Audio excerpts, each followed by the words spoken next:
Seconda batteria del trofeo Croce Rossa italiana, 2 ritiri Tempesta Marche Rossano. Lo schieramento: Oscar Bennal, Velez Daghi, Asia LL, Uragano Spritz, Americ Clemar. In seconda linea Roger OP, Unica Kagemar, Zaza Alter.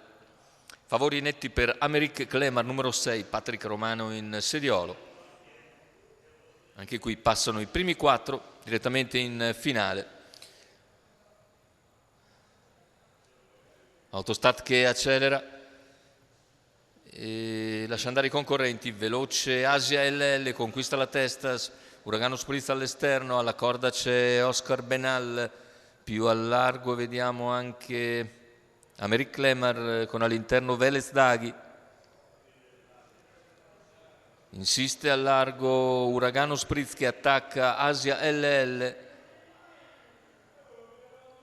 Asia LL lascia poi sfilare Uragano Spritz con spesa comunque.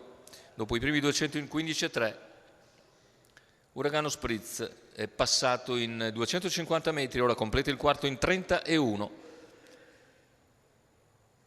Intanto vediamo in terza posizione lungo la corda Oscar Bennal davanti a Roger OP, mentre per corsie esterne viene via in terza ruota Unica Kagemar che supera Velez Daghi, o perlomeno cerca di farlo al passaggio davanti alle tribune, ed è seguita da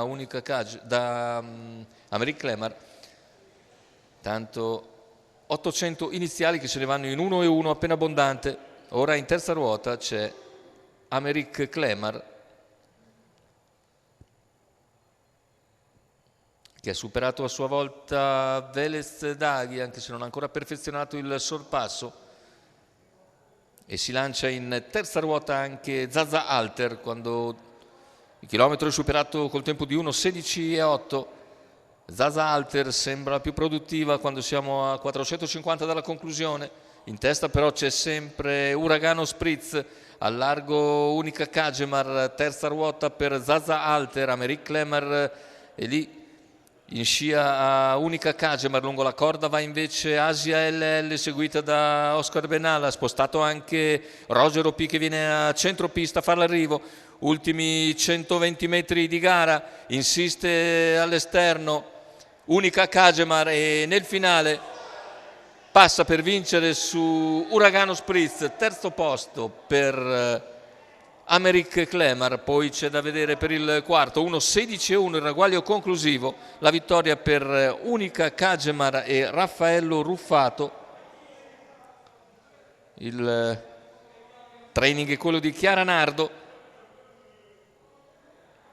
Andiamo a rivedere le battute finali con Unica Kagemar che di forza ha ragione di Uragano Spritz, che comunque vende cara la pelle al comando ed è ancora buon secondo sul traguardo. Al terzo il numero 6 di Americ Clemar, mentre per il quarto ci sarà probabilmente da ricorrere alla fotografia. Quel che è certo è che la vittoria di Unica Kagemar con in sediolo Raffaello Ruffato, scuderia RPR.